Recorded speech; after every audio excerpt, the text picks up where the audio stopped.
গরম ভাতে বিড়াল বেচা। আমরা নারী বিদ্বেষী নই, আমরা নারীদেরকে পর্দায় রাখার কথা বলি, আর তোমরা নারীদেরকে পর্দার বাইরে নিয়ে শিয়ালের মতো মুরগিকে কাছে পেতে চাও। এবার আপনাদের কাছে জানতে চাই, বাবা আদম মা হাওয়া জান্নাতের ওই গাছের কাছে গেছে কিনা? জোরে বলুন। তারপরে বাবা আদম মা হাওয়া আলাইহিস সালাম দুজনকে আল্লাহ জান্নাত থেকে দুনিয়ায় পাঠায়া দিল, বের করে দিল। এই কথাগুলো আল্লাহ কুরআন মাজিদে সূরা নাজিল করে করে বিস্তারিত বলেছে। আমার একটা কথা শুনে নাই, আদম এবং হাওয়া আমি জান্নাতের পোশাক খুলে রেখে দিয়েছি, জান্নাত থেকে বের করে দুনিয়ায় পাঠায়া দিছি। এই যে কাহিনীগুলো আল্লাহ আমাদেরকে জানাইলেন, এটা কি আদম এবং হাওয়ার বদনামি করার জন্য জানাইলেন? এই ঘটনা যেখানে ঘটে সেখানে আমরা হাজির ছিলাম। কে কে?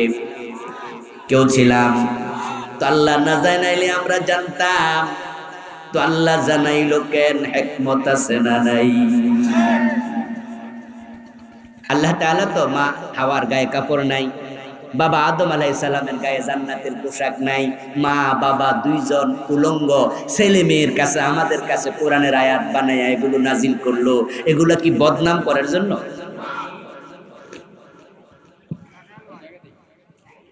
আমার প্রিয় ভাই, নাজিল করার কারণ হচ্ছে আল্লাহ আমাদের বুঝিয়ে দিতে চান, তোমাদের বাবা তোমাদের মা আমার একটা কথা শুনে নাই, আমি জান্নাত থেকে বের করে দিছি, কাপড় সহ খুলে রেখে দিছি, আর তোমরা দিন 24 ঘন্টা 20টা 30টা 50 বার কথা শোনো না। এই গুনাহ করো, ওই গুনাহ করো, ওই গুনাহ করো, আমল নামা গুনাহ দিয়া ভর্তি করে জান্নাতে যাওয়ার স্বপ্ন দেখো কেমনে? একটি অপরাধ করলো তাওবা লাগবে, তাওবা না করলে বিপদ। রাসূলুল্লাহ সাল্লাল্লাহু আলাইহি ওয়াসাল্লাম এক যুদ্ধের মাঠে, যুদ্ধের বিরতিকালে, বিরতি চলাকালে একজন সাহাবী আসছে, হযরত ওমর থেকে বর্ণিত হাদিস। ওই সাহাবী এসে বলছে, ইয়া রাসূলুল্লাহি ফুলান মুস্তাশহিদা, ও আল্লাহর রাসূল ওমর আজকের যুদ্ধে শহীদ হয়ে গেছে। এক ব্যক্তির ব্যাপারে খবর দিল, ওমর আজকের যুদ্ধে শহীদ হয়েছে। প্রিয় নবীজি শুনে বললেন, কাল্লাম রাইতুহু ফিন্নারি বিআবাতিন কাদাকাল্লাহ, তুমি যার নাম বললা আজকের যুদ্ধে সে শহীদ, আমি নবী তাকে জাহান্নামে দেখে এসেছি। বিআবাতিন কাদাকাল্লাহ, একটি যুদ্ধে গনিমতের মাল থেকে লোকটা একটা চাদর চুরি করেছিল। ওই চাদর চুরি করার কারণে আল্লাহ তাআলা তাকে জাহান্নামে ফেলে দিয়েছে। আজকের যুদ্ধে সে মারা গেছে, কিন্তু তাকে শহীদের দরজা আল্লাহ দেন নাই। একটা চাদর চুরি করছে, কয়টা কবিরা গুনাহ? যারা বোঝেন তারা বলেন কয়টা কবিরা গুনাহ?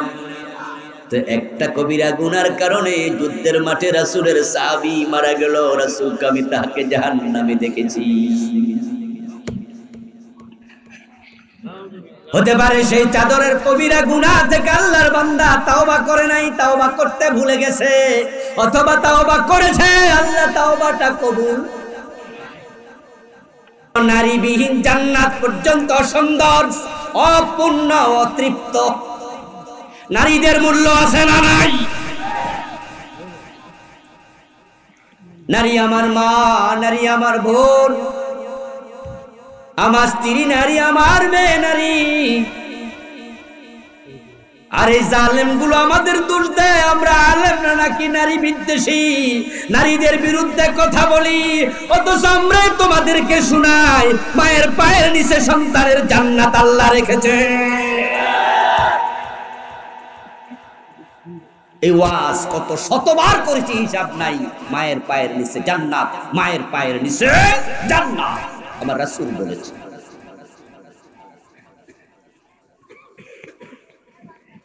গরম ভাতে বিড়াল বেচা। আমরা নারী বিদ্বেষী নই, আমরা নারীদেরকে পর্দায় রাখার কথা বলি, আর তোমরা নারীদেরকে পর্দার বাইরে নিয়ে শিয়ালের মতো মুরগিকে কাছে পেতে চাও।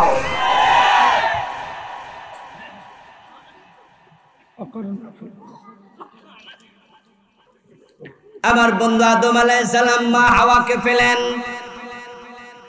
এবার আল্লাহ তাদের দুজনকে বললেন ফাকুলা মিনহা রাগাদা ফালা তাকরাবা হাযিহি শাজারা ফাতাকুনা মিনাজ জালিমিন। ও আদম ও হাওয়া শোনো, পুরা জান্নাত তোমাদের জন্য মুক্ত করে দিলাম, যেখানে মনে চায় যাও, যা মনে চায় খাও, তবে জান্নাতের ওই গাছের কাছে তোমরা যেও না। এবার আপনাদের কাছে জানতে চাই, বাবা আদম মা হাওয়া জান্নাতের ওই গাছের কাছে গেছে কিনা? জোরে বলুন। আল্লাহ না মানা করছে? আল্লাহর কথা এত দূরে দিলে কাছাকাছি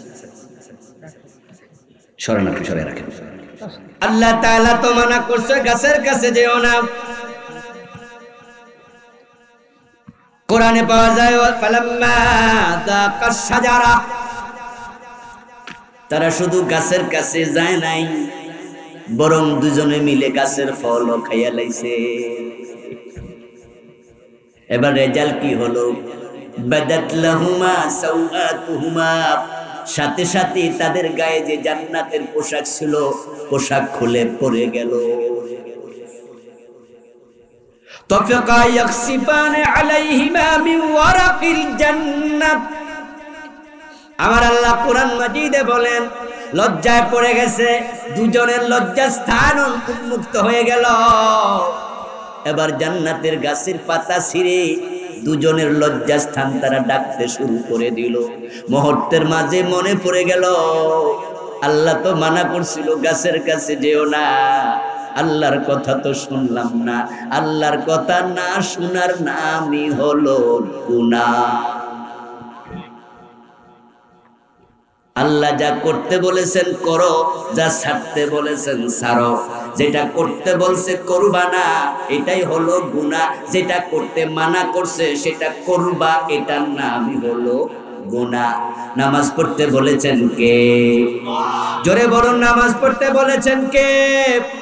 যদি কেউ নামাজ না পড়ে গুনাহ হবে কিনা? কথা বলে না কেন ভাইরা? মদ খাইতে মানা করছে কে? মদ যদি কেউ খায় গুনাহ হবে কিনা? মানে আল্লাহ যা বলেছে তার বিপরীতে চলা যাবে না, চললে গুনাহ হয়ে যায়। এখন বাবা আদম মা হাওয়া আলাইহিস সালাম আল্লাহর একটা কথা শুনলো না, সাথে সাথে জান্নাতের পোশাক খুলে পড়ে গেল। এবার বলুন তো, জান্নাতের পোশাক নিজে নিজে খুলে পড়েছে না আল্লাহর অর্ডার ছিল? আল্লাহ বুঝাইয়া দিছে, আমার কথা না শুনলে জান্নাতি পোশাক গায়ে থাকবে না। তারপরে বাবা আদম মা হাওয়া আলাইহিস সালাম দুজনকে আল্লাহ জান্নাত থেকে দুনিয়ায় পাঠায়া দিল, বের করে দিল। এই কথাগুলো আল্লাহ কুরআন মাজিদে সূরা নাজিল করে করে বিস্তারিত বলেছে। আমার একটা কথা শুনে নাই, আদম এবং হাওয়া আমি জান্নাতের পোশাক খুলে রেখে দিয়েছি, জান্নাত থেকে বের করে দুনিয়ায় পাঠায়া দিছি। এই যে কাহিনীগুলো আল্লাহ আমাদেরকে জানাইলেন, এটা কি আদম এবং হাওয়ার বদনামি করার জন্য জানাইলেন? এই ঘটনা যেখানে ঘটে সেখানে আমরা হাজির ছিলাম। কে কে? কেউ ছিলাম? তো আল্লাহ না জানাইলে আমরা জানতাম, তো আল্লাহ জানাইলো কেন? হিকমত আছে না নাই? আল্লাহ তাআলা তো মা হাওয়ার গায়ে কাপড় নাই, বাবা আদম আলাইহিস সালামের গায়ে জান্নাতের পোশাক নাই, মা বাবা দুইজন উলঙ্গ ছেলে মেয়ের কাছে আমাদের কাছে কোরআনের আয়াত বানায়া এগুলো নাজিল করলো। এগুলো কি বদনাম করার জন্য?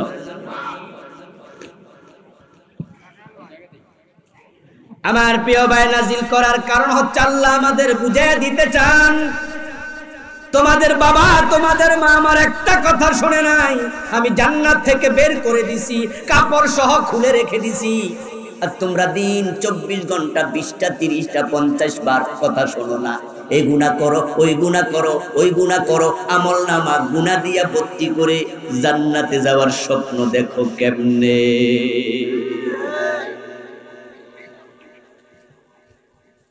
আজকের আলোচনা আপনারা যারা শুনছেন, আমল নামায় কবিরা গুনাহ নাই এমন কে কে আছেন? একটু হাত তোলা। হাত তোলা দিতে পারবো কেউ? আমি পারবো? পিসা বুঝে পারবেন? তাহলে আদম এবং হাওয়া তো একটা গুনাহ করেছে, আল্লাহ বের করে দিল। আপনি জান্নাতে যাওয়ার স্বপ্ন কেমনে দেখেন, আমি কেমনে দেখি? জান্নাতে যেতে হলে যে গুনাহ করেছো সেটা থেকে তাওবা করা দরকার আছে না নাই? এবার বলুন তো বাবা আদম মা হাওয়া আলাইহিস সালাম আল্লাহর একটা কথা যে অবাধ্য হলেন, মানলেন না, উনারা কি ওই গুনাহটার উপরে স্থির ছিলেন নাকি তাওবা করছে? ফাকালা রব্বানা যালামনা আনফুসানা, আমার সাথে পড়ুন, রব্বানা যালামনা আনফুসানা ওয়া ইল্লাম তাগফির লানা ওয়া তারহামনা লানাকুনান্না মিনাল খাসিরিন। দুজন আল্লাহর কাছে তাওবা করেছে, আল্লাহ উনাদেরকে মাফ করে দিয়েছে। একটি অপরাধ করলো তাওবা লাগবে, তাওবা না করলে বিপদ। রাসূলুল্লাহ সাল্লাল্লাহু আলাইহি ওয়াসাল্লাম এক যুদ্ধের মাঠে, যুদ্ধের বিরতিকালে, বিরতি চলাকালে একজন সাহাবী আসছে, হযরত ওমর থেকে বর্ণিত হাদিস। ওই সাহাবী এসে বলছে, ইয়া রাসূলুল্লাহি ফুলানুন উস্তুশহিদা, ও আল্লাহর রাসূল, আজকের যুদ্ধে শহীদ হয়ে গেছে। এক ব্যক্তির ব্যাপারে খবর দিল, আজকের যুদ্ধে শহীদ হয়েছে। প্রিয় নবীজি শুনে বললেন, কাল্লাম রাইতুহু ফিন্নারি বিআবাতিন কাদাকাল্লাহ, তুমি যার নাম বললা আজকের যুদ্ধে সে শহীদ, আমি নবী তাকে জাহান্নামে দেখে এসেছি। বিআবাতিন কাদাকাল্লাহ, একটি যুদ্ধে গনিমতের মাল থেকে লোকটা একটা চাদর চুরি করেছিল। ওই চাদর চুরি করার কারণে আল্লাহ তাআলা তাকে জাহান্নামে ফেলে দিয়েছে। আজকের যুদ্ধে সে মারা গেছে, কিন্তু তাকে শহীদের দরজা আল্লাহ দেন নাই। একটা চাদর চুরি করছে, কয়টা কবিরা গুনাহ? যারা বোঝেন তারা বলেন কয়টা কবিরা গুনাহ? তো একটা কবিরা গুনার কারণে যুদ্ধের মাঠে রাসূলের সাহাবী মারা গেল, রাসূলকে আমি তাকে জাহান্নামে দেখেছি। হতে পারে সেই চাদরের কবিরা গুনাহ থেকে আল্লাহর বান্দা তাওবা করে নাই, তাওবা করতে ভুলে গেছে, অথবা তাওবা করেছে, আল্লাহ তাওবাটা কবুল।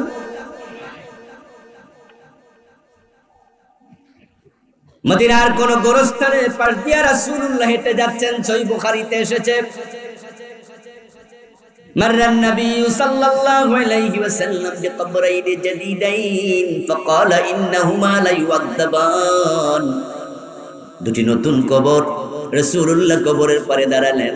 উনার মুজিজা ছিল, উনার বিশেষত্ব ছিল, কবরের উপরে দাঁড়ালে কবরের ভিতরে কি হচ্ছে তিনি নিজের চোখে দেখতেন।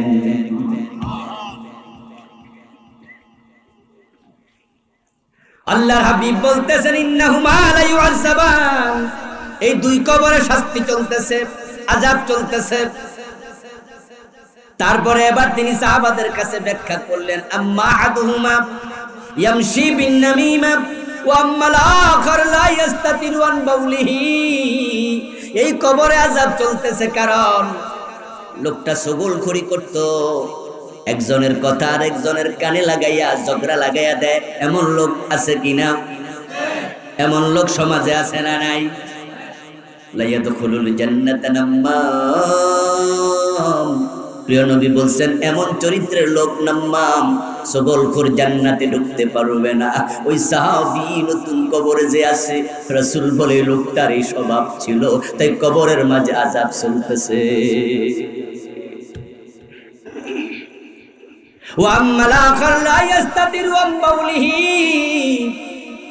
অন্য কবরের দিকে তাকায় বলো, ওই কবরওয়ালার গুনাহ কিন্তু এটা না, ভিন্ন গুনাহ। সেটা হলো সে প্রস্রাব করার পরে প্রস্রাব থেকে পরিপূর্ণ পবিত্র হতো না, অথচ পবিত্রতা ঈমানের অঙ্গ। নামাজ পড়ার জন্য পবিত্রতা তিনটাই হচ্ছে আরকান আহকামের অংশ, 13টা হলো আরকান আহকাম, তার মাঝে তিনটাই হলো পবিত্রতা। 1 নম্বরে শরীর পাক, 2 নম্বরে কাপড় পাক, 3 নম্বরে নামাজের জায়গা পাক। এখন যেই লোক প্রস্রাব থেকে পবিত্র হয় না, তার কাপড়ে প্রস্রাব লাগার সম্ভাবনা আছে না নাই? এই লোকটা এই কাজ করতো, তাই কবরে আযাব শুরু। পুরান কবর যদি হতো আমরা বুঝতাম আগেকার যুগের লোক হয়তো কাফের, ইহুদি, খ্রিস্টান, মুশরিক, কিন্তু 2টা কবর নতুন এবং মদিনার গুরুস্থান। তারপর প্রিয় নবীজি বললেন, খেজুরের ডালা এনে দাও দেখি।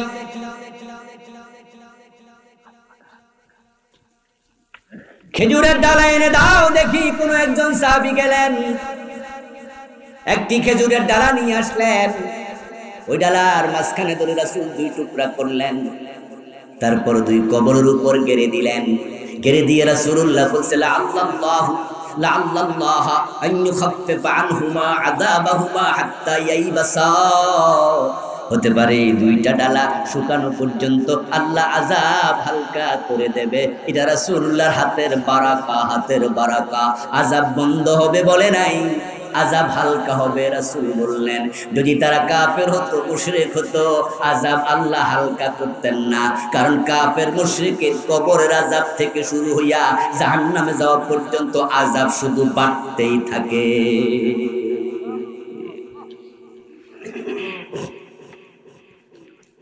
মূল কথায় কিন্তু এখনো আসিনি, একটু পরে ঢুকতেছি।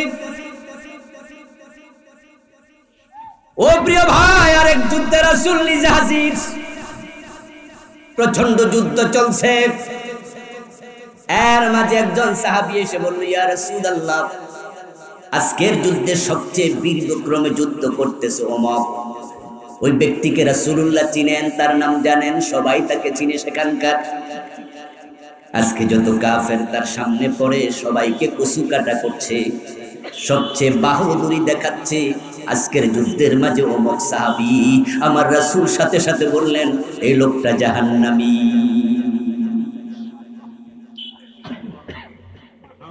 রাসূলুল্লাহর সাথে যুদ্ধের মাঠে গেল ওই লোক জাহান্নামী। রাবী বলতেছেন, এই কথা শোনার সাথে সাথে আমি আশ্চর্য হলাম। আজকের যুদ্ধে যে সবচেয়ে বেশি বাহাদুরি দেখায়, লোকটা জাহান্নামী হবে কোন কারণে? আমি এটার শেষ দেখে ছাড়ব। তখন আমি যুদ্ধের মাঠে তার পিছু নিলাম। সে যেদিকে যায় আমি সেদিকে যাওয়া শুরু করলাম। এক পর্যায়ে দেখলাম যুদ্ধের মাঠে প্রতিপক্ষ কর্তৃক লোকটা আহত হলো, চরমভাবে রক্তপাত হচ্ছে। কষ্টের যন্ত্রণা সহ্য করতে না পাইরা লোকটা নিজের তলোয়ারটার আগাটা নিজের বুকের ভিতরে দিল। তারপরে ওই তলোয়ারের উপরে ঝাঁপাইয়া পড়লো, পিঠ দিয়া তলোয়ার বের হয়ে গেল, আত্মহত্যা করে মরে গেল। এতে বোঝা গেল আমার নবী ওহী দ্বারা জানতেন এটা আত্মহত্যাকারী। যুদ্ধের মাঠে মারা গেছে, আত্মহত্যা করেছে। আত্মহত্যা করা সগীরা গুনাহ না কবিরা গুনাহ? কয়টা কবিরা? জোরে বলেন কয়টা? ওই একটার কারণে রাসূল কয় সে জাহান্নামী। আর আমরা আমলনামায় কত কবিরা লইয়া নিশ্চিন্তে ঘুমাইয়া জান্নাতের স্বপ্ন দেখছি। জান্নাতে যেতে চান, কবিরা গুনাহ ছেড়ে দেন, কবিরা গুনাহ ছেড়ে দেন। 5 ওয়াক্ত নামাজ পড়ে এই লোকটাই সুদে টাকা লাগাচ্ছে, এমন লোক আছে না নাই? আবার ফজরে আজান হয়, লম্বা রাত। এখন তো শীতকালের রাত দিন দিন আরো লম্বা হচ্ছে। যদি কেউ 10টা ঘুমায়া যায় তাহলে ভোর 6টা পর্যন্ত তার ঘুম হবে 8 ঘন্টা। এখন সূর্য ওঠে 6:35-36, এর মানে 6টার পরও ফজরের নামাজ পড়া যাবে আরো আধা ঘন্টা। 8 ঘন্টা ঘুমানোর পরে 7 ঘন্টা 6 ঘন্টা ঘুমানোর পরেও ফজরের টাইমে নামাজ পড়তে উঠে না, এমন কিছু লোক আছে না নাই? তুই হতভাগা।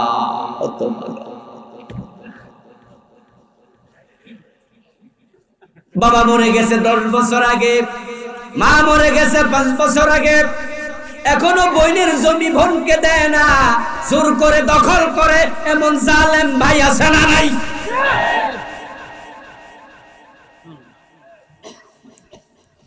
তুমি কোন অবস্থায় আছো দোস্ত শোনো, সুদে টাকা লাগায়া জান্নাতের স্বপ্ন কেমনে দেখো। قال النبي صلى الله عليه وسلم من أكل درهم ربا وهو يعلم أنه أشد من 36 زينا। প্রিয় নবীজি বলেছেন, যে ব্যক্তি জেনে শুনে 1 টাকা সুদ খাবে তার আমলনামায় 36 বার জিনার গুনাহ লিখে দেয়া হবে। একবার যদি 1 টাকা সুদ খাও 36 বার জিনা, 100 টাকা সুদ খেলে 3600 বার হবে জিনা, 1000 টাকা সুদ খেলে 36,000 বার হবে জিনা। নবীর সাহাবীর মতো লোক শুধুমাত্র সবলখুরি করছে, আরেক সাহাবী শুধুমাত্র প্রস্রাব থেকে একটু অপবিত্র থাকছে, আরেক সাহাবী একটা চাদর চুরি করছে, আরেক সাহাবী বুকের মাঝে তলোয়ার ঢুকায় পড়ছে। রাসূলের সাহাবীর যদি কবরের আযাব হয়, আমার তোমার খবর কি?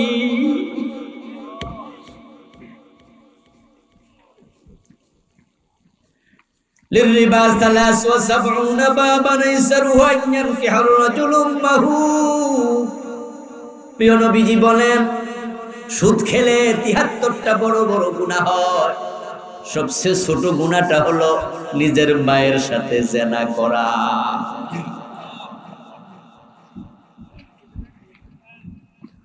ও দোস্ত, কেউ যদি বিষ খায়া মরে, আমরা তার জন্য আফসোস করে বলি লোকটা করলো কি, এমন কাম কইরা মরলো, তওবা করার সুযোগটাও নাই। কেউ যদি ফাঁসিতে ঝুলে মরে, আমরা আফসোস করে বলি লোকটা কি কাজ করলো, এমন কাজ কইরা মরলো, জিহ্বা বাইরে গেছে, ঝুলে আছে, তওবার সুযোগ নাই। এখন আপনি যে সুদের টাকা লাগাইয়া বাড়িতে বসে আছেন, আজরাইল যদি এখন আসে, আপনি তো মায়ের সাথে জিনাকারী অবস্থায় মারা যাবেন। আচ্ছা, আজরাইল আলাইহিস সালাম যদি 15 দিন আগে এসে কইয়া যাইতো যে ভাই আমি কিন্তু আগামী 15 তারিখ আইতাছি, সুদের টাকারই তুইলা লাগ, তাহলে একটা সুবিধা ছিল, ঠিক না? যে আপনি কমপক্ষে মায়ের সাথে জিনাকার অবস্থায় মরছেন। আচ্ছা, আজরাইল আলাইহিস সালাম কি সংকেত মকে দিয়া যায় না? কেউ বলে যাবে? তা আপনি সুদ খাওয়া অবস্থায় মরলে অবস্থাটা কি হবে বলেন? কেউ সুদ খায়, কেউ সুদ দেয়, কেউ সুদের সাক্ষী থাকে, কেউ সুদ লিখে। হাদিসে তো আছে, হুম সাওয়াউন মান রাকলানা রাসূলুল্লাহ সাল্লাল্লাহু আলাইহি ওয়াসাল্লাম কালাম রিবা ওয়া মুকিলাহু ওয়া শাহিদাইহি ওয়া কাতাবাহু ওয়া ক্বালা হুম সাওয়াউন।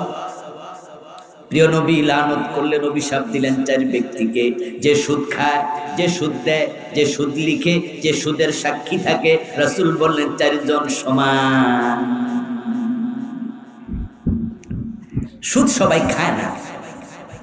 সুদ খাওয়ার সংখ্যা সমাজে আছে হয়তো 20%, 30% লোক, কিন্তু সুদ দেওয়ার সংখ্যা 50% এর বেশি।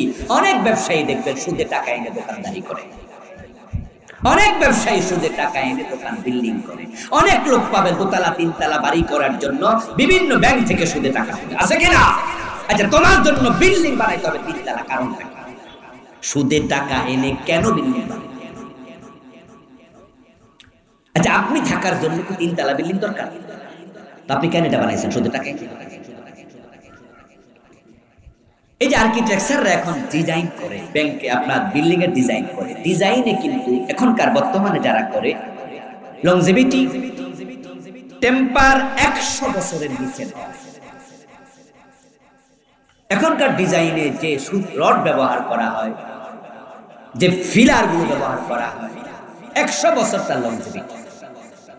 আচ্ছা, 100 বছরে আপনার কয় পুরুষ যাবে ভাবতে পারেন? আপনার বয়স যখন 25, যদি আপনি বিয়ে করেন 26 বছর বয়সে আপনার ছেলে হতে পারে। সে বিয়ে করলে 49 বছর 50 বছর বয়সে তার ছেলে হয়ে যাবে। দ্বিতীয় তৃতীয় পুরুষ আপনি দেখে ফেলবেন। সে যদি আবার বিয়ে করে 75 বছর বয়সে তার বাচ্চা হয়ে যাবে, আপনি চতুর্থ পুরুষ দেখে ফেলবেন। 100 বছর বাঁচতে পঞ্চম পুরুষ আপনি দেখে ফেলবেন। 100 বছর কমপক্ষে বিল্ডিং থাকবে। এখানে পঞ্চম পুরুষের নাম জানে কয়জন?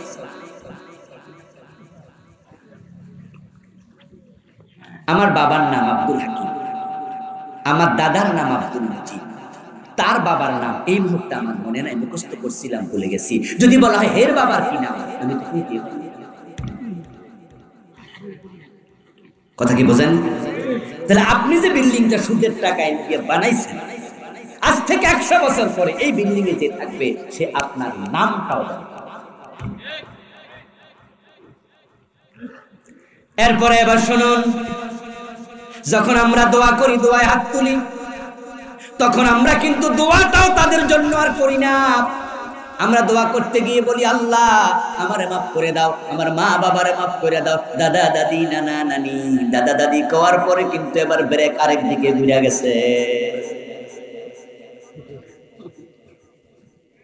কথা কি বোঝেন? দাদা দাদি বলার পরে কিন্তু এবার চলে গেছে নানা নানি, মানে আরেক গোত্রের দিকে চলে গেছে। এই এলাকার থেকে করিমগঞ্জ থেকে চলে গেছি কোথায়? বাকন দিয়া। এখন যেই বেড়া বাড়ি কিনছে, জমি কিনছে, বিল্ডিং বানাইছে, ওই বেড়ার নামও জানি না, দোয়াও করলাম না। বেড়া যদি সুদের টাকা দিয়া বানায় তাহলে কবরে ফিরা খাইতেছে কেডা?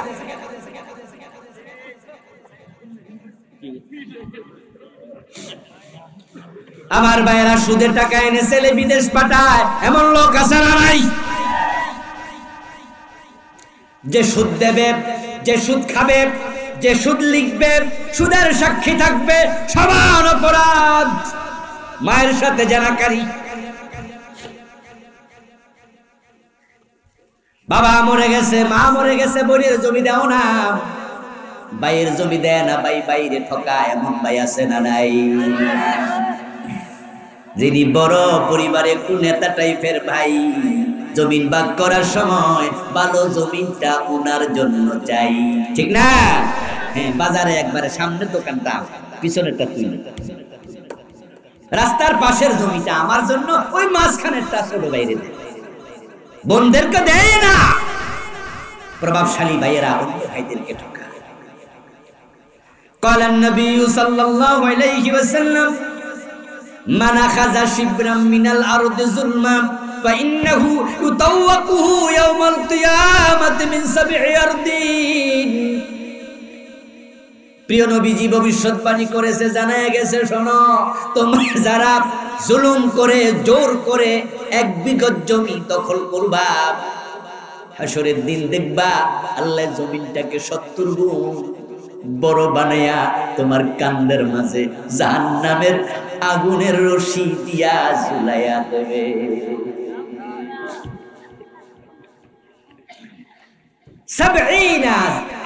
70 গুণ বড় বানাবে। এই 70 গুণ শুধু এদিকে না, নিচের দিকেও, নিচের দিকেও। কদিন আগে দেখলাম ফেসবুকে একজন একটা ভিডিও আপলোড করছে, এক মুরব্বী ফজরের নামাজ পড়া তারপরে খেতে গেছে, খেতে যাইয়া খেতের আইলে ওই ঘাসটা হয় না, ধান লাগানোর আগে তো ঘাসগুলা সাফ করে না, কোদাল দিয়া কোপায়া কোপায়া, তো উনি গোসলেন্ডি দিয়া জিকির করতেছে লা ইলাহা ইল্লাল্লাহ, আর কোদাল দিয়া কাইটটা খেতের আইল একবার 12টা বাজে। মানে এত মোটা আইল, এটার অর্ধেক দেখেছে বেশি নিজেকে চলেছে। কারণ মনে মনে ভাবতেছে যে লম্বা খেত যদি 5 আঙ্গুল করে কাটি তাহলে তো 1 শতক বেড়ে যাবে। সোজা আইল বাঁকা করিয়া ফেলে এমন জালেম আছে কিনা? নাঙ্গল এমন ভাবে ঠেলা মারে একবার আইল বাঁকা হয়ে যায়। কার জন্য করছো দোস্ত? কার জন্য? কবর নিতে পারবা? এই জমি কবর নিতে যাবেন সম্ভব? এমন জায়গায় মৃত্যু হতে পারে, লাশটাও কবর দেওয়ার জায়গা পাওয়া যাবে।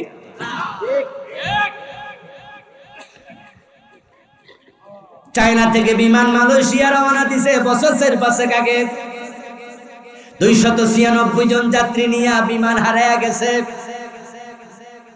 অনেক দিন পর্যন্ত খবরের হেডলাইন হয়েছে, পত্র পত্রিকায়, টেলিভিশনে নিউজ, বিমান হারায়া গেছে, মালয়েশিয়া যায় নাই, খুঁজেও পাওয়া যায় না। এখন আর নিউজ হয় না। এমনও হতে পারে আকাশে যান্ত্রিক গোলযোগের কারণে ওই বিমানটা অ্যাক্সিডেন্ট করেছে, ক্র্যাশ করে ভারত মহাসাগরে পড়ে গেছে। বড় কোনো দিঘিতে, বড় কোনো পুকুরে যদি কোনো মেয়ে গোসল করতে গিয়ে নাকফুল হারাইয়া ফেলে, ওই নাকফুলটা বড় দিঘিতে খুঁজে পাওয়া যত টাফ, যত কঠিন, ভারত মহাসাগরে একটা বিমান যদি ক্র্যাশ করে এটা খুঁজে পাওয়া এসছে 100 গুণ 1000 গুণ বেশি। ওই 296 জন যাত্রী, এর মাঝে হাজার হাজার টাকা, কোটি কোটি টাকার মালিক এমন 2-4 জন আছে না নাই? কিন্তু এমন জায়গায় মারা গেল, কবরের 3.5 হাত মাটিও কপালে নাই, 3টা কাফনের সাদা কাফরও কপালে, লাশটা পর্যন্ত পরবর্তী প্রজন্ম বলতে পারে না। অথচ এমনও তো হতে পারে এই বেড়াও আরেকজন জমি দখল করে বইয়ে রয়েছে।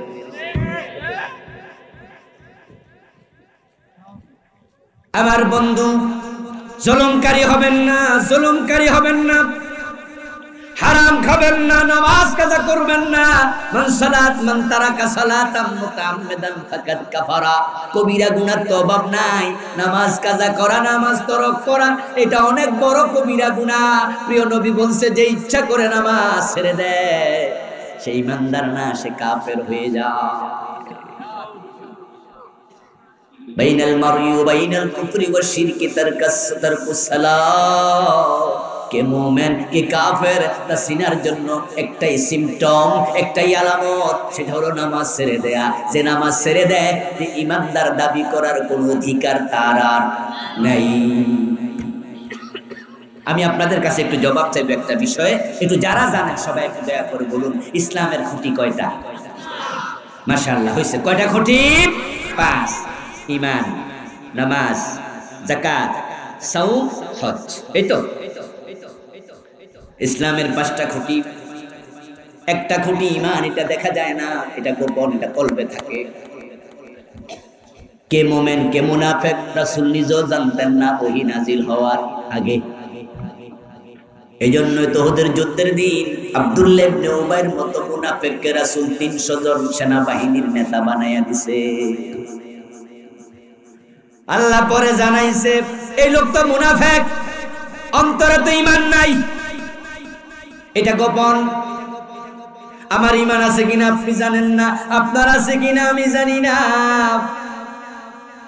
ইহুদি আরবে মসজিদে মানুষের নামাজে ইমামতি করছে, অনেকদিন পথে দর করে ধরা খাইছে। ধরা খাওয়ার পরে বোঝা গেছে ইহুদিরা তারে প্রশিক্ষণ দিয়া আলেম বানায় আরব দেশে পাঠাইছে। এমন ঘটনাও ইসলামের ইতিহাসে পাওয়া যায়। দাঁড়িয়ে আছে, টুপি আছে, সূরা কেরাত শিখছে, এখন সে ইমাম, অথচ ইহুদি।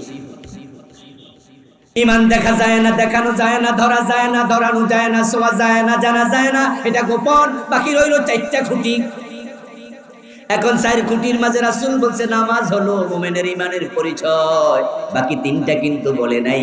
এজন্য বাকি 3টা মাঝে মাঝে আলাদা হয়ে যায়। যেমন আজকের এই দিনে আমরা কেউ রোজা রাখিনি রমজানে, এটা রমজান মাস নয়।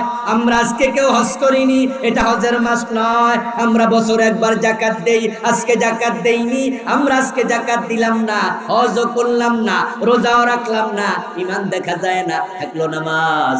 আজকে যে নামাজও পড়লো না, ইসলাম 5 খুঁটি, সে কোন খুঁটিতে আছে? একটাও নাই। এজন্য যার নামাজ নাই তার ঈমানটাও নেই। তাই ঈমানের পরিচয় দিতে হলে নামাজ পড়া লাগবে। রাজি আছেন তো? এখন নামাজ আবার মন মতো পড়লে কিন্তু হবে না। এখন আমাদের দেশের লোকেরা নামাজও পড়তেছে মন মতো। রমজান তো আসতেছে, আজ থেকে 2 মাস 12 দিন পরে রমাদান ইনশাআল্লাহ। মাসের সম্ভবত 12 তারিখ, আজকে 1 তারিখ, জানুয়ারি, ফেব্রুয়ারি, মার্চ। রমাদান যখন আসবে তখন নামাজের 12টা বাজায় ছেড়ে দেবে বিতিরের নামাজ। আপনার তারাবির নামাজে আমরা দেখব, তারাবির নামাজে ইমাম সাহেব যে গতিতে টান মারে বিমানও ফেলে। আস্তাগফিরুল্লাহ, আস্তাগফিরুল্লাহ, আস্তাগফিরুল্লাহ এমন নামাজ পড়ে ফেরেশতারা পর্যন্ত আশ্চর্য তাকায় থাকে যে ব্যাকল করে কি। সূরা কেরাত যে পড়ে এক নিঃশ্বাসে সূরা ফাতিহা শেষ, এমন ইমাম সাহেব আছে কিনা? 7 আয়াত একসাথে মেরে। এরপরে যেখানে খতম তারাবি হয় সেখানে তো গতির আর অভাব নাই। ওরে বাবা রে বাবা, এমন ভাবে কেরাত করে ভ্রমরের গুঞ্জরণ ছাড়া কিচ্ছু বোঝা যায় না। শুধু নামাজের শেষ দিকে জালিমিন করে টান দিলে মুসল্লিরা বোঝে রুকুতে যাওয়ার টাইম। সূরা তারাবি যারা পড়ে, প্রথম তারাবি যারা পড়ে 8 রাকাত আর 10 বা 20 রাকাত নিয়ে ঝগড়া ফাসাদ মারামারি শুরু করে দেয়, রাসূলুল্লাহ নামাজের সৌন্দর্যের কথা ভুলে যায়। 20 রাকাত তারাবি 18 মিনিটে শেষ, এমন মসজিদও। এবং হুজুর যদি নতুন হয়, কানে কানে সভাপতি সেক্রেটারি কইয়া দেয় আগের হুজুর কিন্তু 18 মিনিটে পড়ছে, আমরা আশা করছি আপনি সেটা 15 মিনিটে সারাইয়া দিবেন। হুজুরের কানে কানে কইয়া দেয় হুজুর আরো তাড়াতাড়ি মারেন, এমন আছে না? হ্যাঁ, দেরি করলে আবার কচ্ছপের মতো মাথা বাইর করে রাখো, হুজুর মুসল্লি কিন্তু থাকবো। আবার যে মসজিদে সুন্নারিতে রাসূলকে দেখে দেখে নামাজ পড়ো, সাল্লু কামা রাআইতুমুনি উসাল্লি, নামাজ পড়ো সেভাবে আমি নবীকে দেখেছো পড়তে যেভাবে। ইমাম সাহেব ধীরে ধীরে পড়ছে আলহামদুলিল্লাহি রাব্বিল আলামিন রহমানির রহিম মালিকি ইয়াউমিদ্দিন ইয়্যাকা না'বুদু ওয়া ইয়্যাকা নাস্তাঈন। আমার বন্ধু সহ্য হয় না, এত আস্তে আস্তে কেন পড়ে? হুজুর তো নামাজ পড়তে 40 মিনিট লাগাইয়া দিব রে। এজন্য দেখা যায় 10 রাকাতের পরে মসজিদ অর্ধেক খালি। হুজুর বোঝে 2-3 দিন পরে তো মুসল্লি পাবো না, তাহলে বেতনের পক্ষ থেকে বউ আছে, পেট আছে, পোলামাইয়া আছে, তাই 4-5 দিন পরে এমন গতিতে শুরু করে হুজুর কয় আমিও গেছি তোরারও গজবে ফেলাইছি যা। যখন দেখা যায় 5 দিন পরে হুজুর এবার 15 মিনিটে 20 রাকাত শেষ করে দিছে, যে কয়জন মুসল্লি ছিল ওনারা এবার মুস্কি মুস্কি হাসা কয় হুজুর ঠিক হইয়া। হুজুর কি ঠিক হইছে না বেঠিক হইছে? আরে কিসের ঠিক কয়, কোনটারে বেঠিক কয় বুঝলো না যা। এবার মসজিদ থেকে বের হইয়া মোবাইল হাতে নিয়া কুদ্দুসরে ফোন দে, কুদ্দুস এই মসজিদে আইস, চলে গেছি নি দিন দিন দেখা, এখন আর দেরি নাই, হুজুর সোজা হইয়া গেছে। হুজুরের গতি আগের চেয়ে বাড়ছে। সভাপতি সাহেব সেক্রেটারির কয় দুধ রোজ করে হুজুরে খাওয়ান, আগামী দিন যেন 13 মিনিটে সেটা। এটা কি নামাজ চলছে না আল্লাহর সাথে বেয়াদবি চলছে? আল্লাহর সাথে বেয়াদবি হচ্ছে কিনা? কার সামনে খায় বেয়াদবি করছে? কার সামনে? কার সামনে? কার সামনে? قال النبي صلى الله عليه وسلم إذا قام أحدكم في صلاته فإنه يناجي ربه। প্রিয় নবীজি বলেছেন যখন কোন ব্যক্তি নামাজে দাঁড়ায় তখন সে তার রবের সাথে কথা বলতে শুরু করে। অন্য হাদিস আছে সহিহ মুসলিমে قال النبي صلى الله عليه وسلم إذا قال العبد الحمد لله رب العالمين قال الله تعالى حمدني عبدي إذا قال الرحمن الرحيم قال تعالى أثنى علي عبدي إذا قال مالك يوم الدين قال تعالى مجدني عبدي। বান্দা যখন এক আয়াত পড়ে শেষ করে আল্লাহ তার আয়াতের জবাব দেয়। প্রিয় নবী বলছে বান্দা এক আয়াত পড়ে শেষ করলে আল্লাহ জবাব দেয়। এখন আপনি যখন এক নিঃশ্বাসে ছাতায়াত মাইরা দিলেন আল্লাহর জবাবটা দেওয়ার সুযোগ দিলেন না। আবার আপনি তো নামাজে খাড়ায়া সেরা একটা দোয়া করতেছেন ইহদিনাস সিরাতাল মুস্তাকিম, আল্লাহ আমার তুমি হেদায়েত দাও, হেদায়েত দাও। হেদায়েত চাওয়ার মতো দামি কোনো চাওয়া আর নাই, অথচ এমন গতিতে চাইলেন আল্লাহ কই দেখছুন হেতে চায় কেমনে, কি যে চায় হেও তো বুঝে না।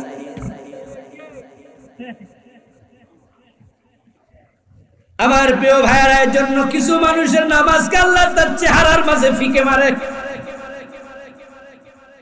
নামাজের 13টি ফরজ যদি না জানেন নামাজ হবে কেমনে? 14টা ওয়াজিব আছে, না জানলে নামাজ হবে কেমনে? হারাম খাইলে নামাজ হবে কেমনে? পবিত্রতা লাগবে, উত্তম কেরাত, ওয়ারাত্তিলিল কোরআন তারতিলা। আলহামদুলিল্লাহ সূরাটাই ভালো করে শুদ্ধ পারে না, অথচ বেটা 40 বছর নামাজ পড়ে।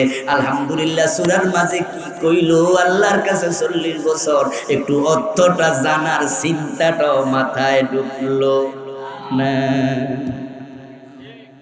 যে 40-50টা বছর আল্লাহর কাছে আলহামদুলিল্লাহ রাব্বিল আলামিন অর্থ কি, মালিকি ইয়াউমিদ্দিন অর্থ কি, আমি কি বলতেছি? আচ্ছা একটু হুজুর থেকে জানি না, হুজুর এটা আমার বরাদ্দ, সূরা ফাতিহার অর্থ কি, সূরা নাস, সূরা ফালাক, এগুলো যে আমরা পড়ি, ইয়াকা না'বুদু বলি মানে কি, আল্লাহুম্মা ইন্না নাস্তাঈনুকা ওয়া নাস্তাগফিরুকা, দোয়া কুনুত পড়েন না? আরে ইন্নী যালামতু নাফসি যুলমান কাসীরা, দোয়ায়ে মাসুরা। হুজুর এগুলো কি? যদি অর্থটা আপনি জানতেন, আপনার মন এদিক সেদিক দৌড়াদৌড়ি করতো না, আপনার মন নামাজের ভিতরে থাকতো, মাঝে মাঝে চোখে পানি আসতো, অন্তর বিগলিত হতো, আশাবাদী হতেন আমার রব নামাজের উসিলায় আমাকে জান্নাত দিয়ে দেবে। কিন্তু বুঝতে তো চাইলেন না, সময় তো চলে গেল, দাঁড়িয়ে তো পেটে গেল। আর কবে শিখবেন?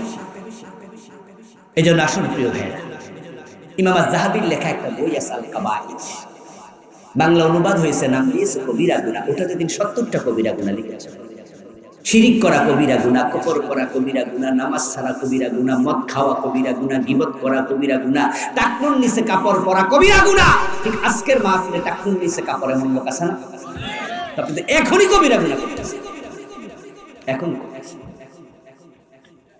দাড়ি কামান কবিরা গুনাহ। কেন দাড়ি কামাচ্ছেন? বউ পর্দা করে না, মেয়ে পর্দা করে না, আপনি দায়ুস। হজ করে কি লাভ হবে? আপনার দায়ুস জান্নাতে যাবে না। ও হাজী সাহেব, মাইয়া কলেজে পড়ে বোরকা সিলাইতেন না কেন?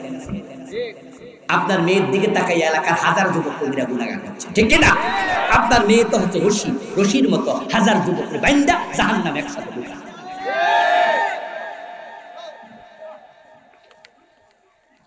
আপনি কানা, আপনার কি চোখ নাই?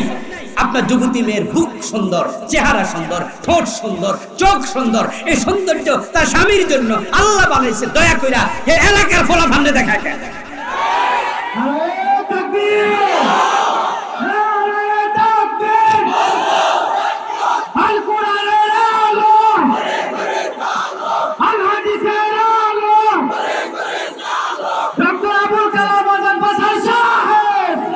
আমার প্রিয় ভাই, আপনার মেয়ের সৌন্দর্যটা আপনার মেয়ের হাজবেন্ডের জন্য আল্লাহর নেয়ামত, ঠিক না? আরে আল্লাহ কত সুন্দর করে বানাইছে। আমাদের মেয়েরা যদি কালো হয়, আমাদের মেয়ে দেখতে যদি অসুন্দর হয়, বাবা হিসাবে আমাদেরও মাঝে মাঝে একটু কষ্ট লাগে। আরে আল্লাহ জানে মেয়েটারে বিয়ে দেওয়ার সময় একটু ঠেকে কিনা, ভালো একটা জামাই পাই কিনা, মেয়েটা ঠোঁটটা একটু কাটা হইলো, মেয়েটার চোখ একটু টেরা হইলো, মা বাবা একটু হালকা মন খারাপ থাকে না যে মেয়েটা আসলে টেরা হয়েছে। আর যখন মেয়েটা খুব সুন্দরী হয়, মা বাবাও তো আলহামদুলিল্লাহ পরে, আল্লাহ আমার মেয়েটা ইনশাআল্লাহ, আমি গরিব হইলে কি হয়েছে, আমার ঘরে আল্লাহ একটা রাজকন্যা দিছে। তা আপনার মেয়েরা আল্লাহ এত সুন্দর করে বানাইছে পাবলিকের সম্পদের জন্য, পাবলিকের সম্পদ বানানোর জন্য। আপনি তো এলাকার পাবলিকের সম্পদ বানায় রাস্তায় ছেড়ে দিচ্ছেন। কলেজে যা, বুকের সৌন্দর্য হাজার লোক থাকে, ঠিক কিনা? এমন ওড়না বানাইছে ক্রস দিয়া। স্কুলের টিচার, প্রিন্সিপাল, এগুলো আর এক চোখা, এগুলো কয় না যে ভালো করে মুখটা, বরং এগুলো চাই আমরাও চাই এলো পাকিয়া। আস্তাগফিরুল্লাহ, সব ইবলিশ। আলা কুল্লুকুম রাঈন ওয়া কুল্লুকুম মাসউলুন রাইয়াতিহি। প্রত্যেকে নিজের জায়গায় দায়িত্বশীল, সবাইকে তার দায়িত্বের ব্যাপারে আল্লাহর কাছে জবাব দেয়া লাগবে। স্কুল কমিটিকে জবাব দিতে হবে, প্রিন্সিপালকে জবাব দিতে হবে। এমন ড্রেস কেন বানাই? মা বাবাকে জবাব দিতে হবে, বড় ভাইকে জবাব দিতে হবে, স্বামীকে জবাব দিতে হবে। অধীনস্থ নারী, তোমার বউ, তোমার মেয়ে, তোমার অধীনস্থ নারী পর্দা করে কিনা না করবা, তুমি হয়ে যাবে। কবিরা গুনাহ নামে বইটা কিনবেন, পড়বেন। আমার লেখা 7টা বই আছে আলহামদুলিল্লাহ। শিরকের উপরে, বেদাতের উপরে, সালাতের উপরে, মিরাজের উপরে, ব্যক্তি ও পরিবার। আজকে যে আলোচনা করেছি, আমার একটা বই আছে এ বিষয়ে লেখা আলহামদুলিল্লাহ। এটা মোটামুটি 344 পৃষ্ঠা, প্রায় 3.5 পৃষ্ঠা। আখেরাত নিয়ে লিখেছি একটা 400 পৃষ্ঠা। এটা হচ্ছে ওহিরানায় পরকাল। সবগুলো দলিল ভিত্তিক, একবারে রেফারেন্স দিয়ে দিয়ে আমি কোট করেছি, কোন হাদিস, কোন কিতাব, কত নাম্বার, সব লিখেছি। তা আপনারা এই বইগুলো স্টেজে পাবেন, দোয়ার করে নেবেন, এই আহ্বান রাখছি। আজকের মতো আলোচনার শেষ দিকে যাই। এখানে অনেকগুলো প্রশ্ন আসছে, এই আজকের প্রশ্নের জবাব দেব না, ঢাকা ফিরবো, রাতও গভীর হয়ে গেছে, অন্য একদিন ইনশাআল্লাহ। মাহফিল কমিটির ভাইরা কোনো কথা আছে? হুজুর জানতে চাইছেন বাইনাল আবদি ওয়াল কুফরি তারকুস সালাহ, মুসলমান হলে কি কাফের হবে কি? হাদিসে তো আছে যে ব্যক্তি নামাজ ছেড়ে দেবে সে কুফরি করলো, কাফের হলো। যদি কেউ 1-2 ওয়াক্ত ছাড়ে আবার পড়ে তাহলে তার ব্যাপারে আমরা এই হুকুম দেব না, কিন্তু যে একবারে পড়ে না সে কিন্তু মোমেন থাকবে না। মোমেন দাবি করলে মোমেন হওয়া যায় না, আল্লাহকে সেজদা দিয়ে ঈমানের পরিচয় দিতে